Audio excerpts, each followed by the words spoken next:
Hello everybody, welcome to the Joel Herman Show, where today I review LEGO City Set 60214, the Burger Bar Fire Rescue with 327 pieces.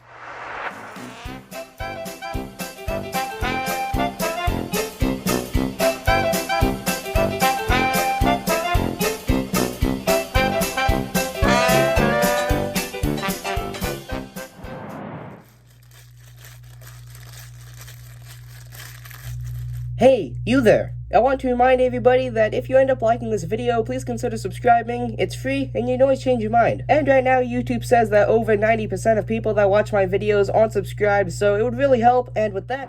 Hello everybody, I'm Joel Herman, your guys' host for today's video, where today I'm going to be reviewing LEGO City Set 60214, the Burger Bar Fire Rescue with 327 pieces, recommended for ages 5 and up. Now today's video will be following the same guidelines as my recent review videos, starting with a box overview, unboxing, taking a look at the contents in the box, as well as the amount of steps in the instruction manual, a time-lapse speed build, and then towards the end of the video we will take a look at the built and finalized product. So let's go ahead and start with a box overview, of course starting at the front. So as usual, off to the top left hand side we have our set information, and as usual once again we have our nice visual in the center of the box here on the front. The one thing that I would like to mention as sort of like a comment of my own is I don't really like how they put a actual lamp there. It sort of implies that it's included in the set, but that's just something that I noticed. And then off to the bottom right we actually have a little thing sort of advertising the actual special brick, if you can call it that comes with the set, which is actually a water pump. So turning the box around here on the back, as usual we have some more nice visuals in different positions, showing some different things that you can do. And then off to the left hand side of the back of the box we have another visual sort of showing what you can do with that little water pump, and then further going with some sort of like hands demonstrated there, showing that you have to use that back bit. And then for the top, bottom, and right and left side, I'll just do a pause and read segment. This is the part that probably won't fit in frame as well. So there is the top, and then off to the far right side we have our actual size as usual, and then on the bottom of the box we do actually have our proof of purchase off to the right as usual there once again.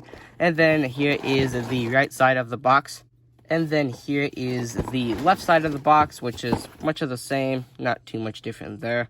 And then to open the box, all you have to do is take a look at the back, and you'll notice that there are actually two different thumb tabs on this side. You do have to punch in both of them. Now, if you do want to preserve the box, such as me, you can actually just use something sharp like this. Now, for today's video, I will be using my Ozark Trail, a multi-purpose tool, and I'll go ahead and actually pull out the knife so that I can actually cut down the side of this. Now, of course, if you are underage, make sure you get adult supervision if you do want to do this. And then you can actually just cut down the side, and then at this point, this is a very good way to preserve the box without actually putting in the thumb tabs. So now that we have the box fully cut open, we can just sort of flap this thing open, and after doing this, the box is in much better condition than if I were to use the thumb tabs, you'll notice. Unfortunately, I did get a couple little tears from the knife. But at this point, you can just dump out the rest of the contents, and then once you do that, as usual, you can throw away the box at this point if you would like to. So moving that out of the way, I will actually be using it to store the set after it's finished. There's just an idea if you can actually put this anywhere to display it or even play with it at that point. And then inside the box, we actually have our 3 instruction manuals. The number 1 and 2 instruction manuals are a bit smaller than the number 3 one, which is a bit larger, sort of being that medium size. And then the first instruction manual actually has a grand total of about... if I can get to the last step, 47 steps there. And then the number 2 instruction manual has a grand total of, it looks like in the high 80s, actually it has about 91 steps there. And then the number 3 instruction manual actually has a grand total of about, looks like we're going to be back in the 40s here, a grand total of about 46 steps there when we finish the burger stand. A sticker sheet, a 8x16 plate, as well as 3 bags, of course labeled 1, 2, and 3. And with that, let's go ahead and get building and see how this thing turns out.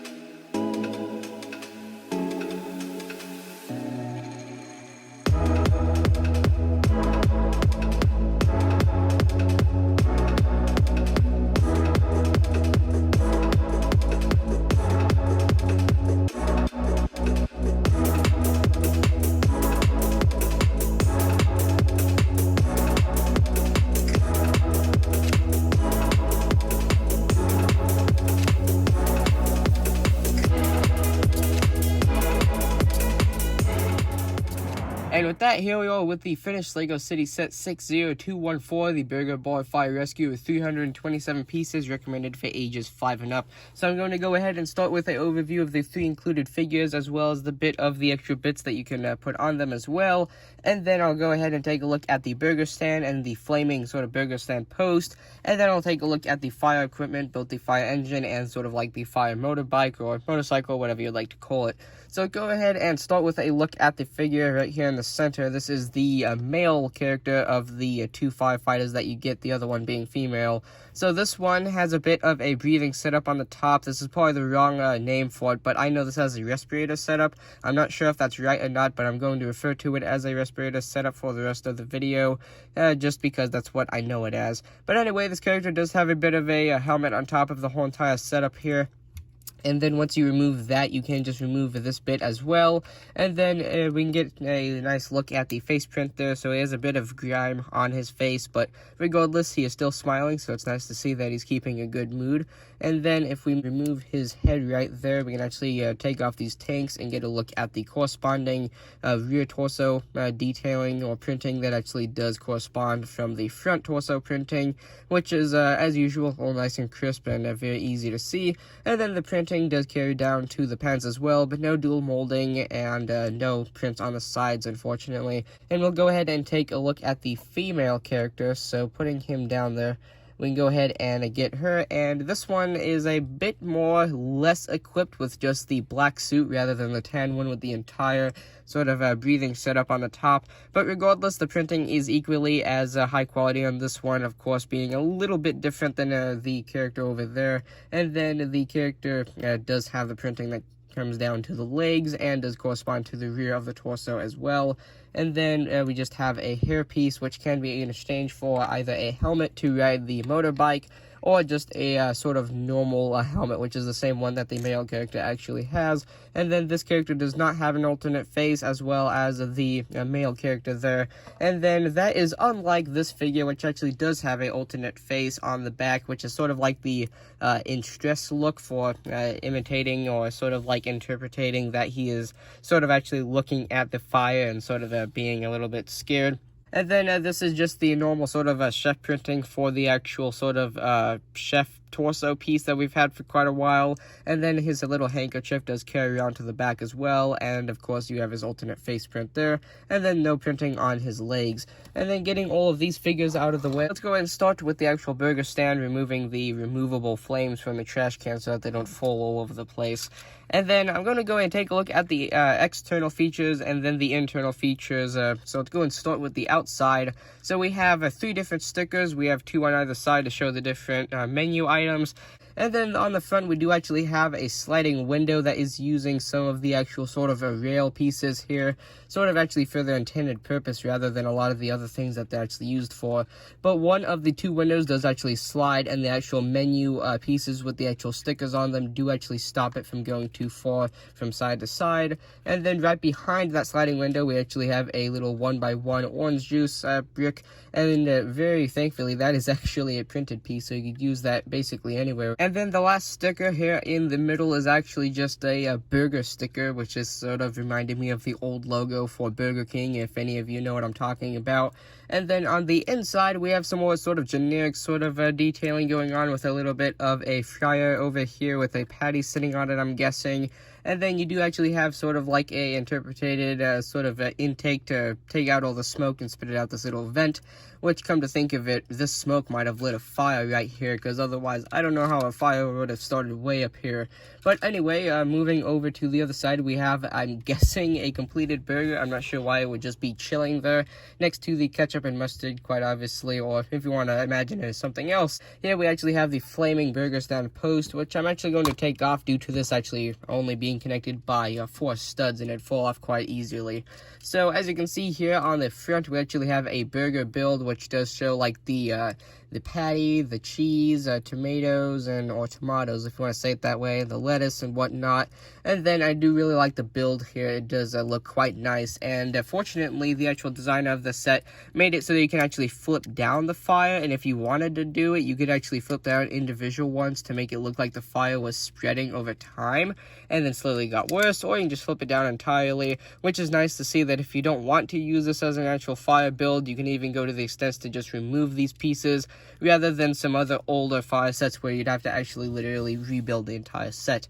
But anyway, that just sticks right there in front of the trash can. It has the removable fire with the inverted 2x2 cylinder piece with a little bit of fire on top. And with that, there is the burger stand and the burger stand sort of flame-in post. So I'll go ahead and set the fires up just so that you can see them right there. And then I'll go and stick the figures here as well so that they're not sort of getting in my way. And then let's go and now take a look at the actual fire bike, I guess, or the fire motorbike, fire motorcycle. You can call it a lot of different things. So this is using the slightly newer design with the actual studs to connect the entire setup rather than the older design that actually had it clip inside, which is actually just used for the normal bikes. But either way, this one has some nice stickers on the side. As you can see, that it says Fire 05, and then the actual fire truck does sort of actually correspond to that with an 04 on the top of the cabin. And then we have a little bit of a sort of handle setup here, which, as I said earlier, you can just set up either one of the two figures on here. And then, fortunately, I don't know if this was actually done on purpose, but you can actually see the actual molding spot right there where the actual plastic would have been inserted into the mold. And it kind of looks like a gas cap. I'm not sure if that was done on purpose, but it looks kind of rather more on purpose than some more visible mold spots. And then just sticking the figure there with their hands sort of turned to the side. And as I said earlier, you can just stick the little helmet there, and there you go. You just simply put a figure there, and well, you sort of have to readjust their legs just a little bit. But either way, there is the motorbike, and then it does have a clip on the back with a little blue light, but nothing else there. And then moving to the actual fire engine, this is a really interesting build, and I do quite like it. So I'm going to go ahead and go over the special feature with the water pump here, so that we'll just get it out of the way. So we actually have a adjustable arm here, which is has quite a couple different pivot points, and right on top it actually has a water pump, which you can use for water if you really wanted to, but I'm pretty sure it's actually intended to just be used as sort of like a dry setup without the water, as it does actually have sort of like a piece that actually comes out and it actually pulls back in and whatnot. And I'm pretty sure this is actually used to actually pull up to the actual stand, and if you can actually get it close enough, I'll see if I can actually do it here, you can actually knock over the fire, such as I've just done there. But either way, as I said, I'm pretty sure if you really wanted to, you could use water, but I'm not going to, obviously, recording where I am. And then this does just fold down into the rear setup, which actually, mind you, does move around all by itself, which, come to think of it, I should have done that earlier. So the fire truck could be sitting at any position. You could fold out the arm and just turn it to the side and go on your way about knocking over all the fire or getting the water realistically stuck in the fire, as I've just done there. So you can do it either way. You can do it sitting there as it looks nice, or you can turn the whole entire thing around, which is quite cool. And then we just have a couple little 1x2 printed tiles on either side, and then a nice detail is that when you turn it, it's not just left open, you have some vents there as well. And then this whole entire thing does nicely fold into place with some stickers on the side on sort of a big sort of a panel piece. And then on the back, we actually have a bunch of stickers for the license plate, some little tiger striping, as well as a bunch of different things. And then this is actually a cabin piece that is usually used for the roof, just plopped onto the back, which does sort of let the actual sort of arm fold down nicely with a bunch of open space in there. And then on the sides here, you do have two little doors to put equipment in and whatnot, and there's one on the other side as well. And then this whole entire thing, as well as the rest of the build, or the rest of the build, does actually rotate along with it, of course. And then on either side, you do have a couple little clips for some actual sort of equipment. So here on the side, you have a very nice looking axe. This is not the normal black one that we used to get. This is actually a Very nice build with a little bit of a red sort of head to the actual axe, a silver handle, and a sort of like a polished tip to the actual axe as it would look. And then on the other side we have sort of like a extinguisher. I'm not really sure, you could call it whatever you like. And then for the cabin, nothing really all that special. You've got some lights on the top, you can remove the roof as usual and put your figures in there. You've got one steering wheel and your other character. I'm pretty sure if you really wanted to, you could fit a character back there, but it would interfere with the whole entire setup where this actually rotates. As you can see, this is actually using sort of like the pieces that are hollow on the inside to actually let this whole entire thing rotate back and forth. And then on the front of the fire engine, you do have a nice setup once again with a bunch of stickers, grills, and a bunch of different lights, which this is an interesting setup with the actual sort of like interpreted blinker lights actually popping out through some of those sort of like angled 1x2 slope pieces there. And then you can get piece, which is usually molded in like silver or gold to show currency and stuff like that, but it's nice to see them actually used for a different purpose here. And then you've got some grab irons on the side, of course. And with that, we now have the Joel Hunter Show review of the LEGO City Set 60214, the Burger Bar Fire Rescue, with 327 pieces, recommended for ages 5 and up. So with that being said, if you guys enjoyed today's video,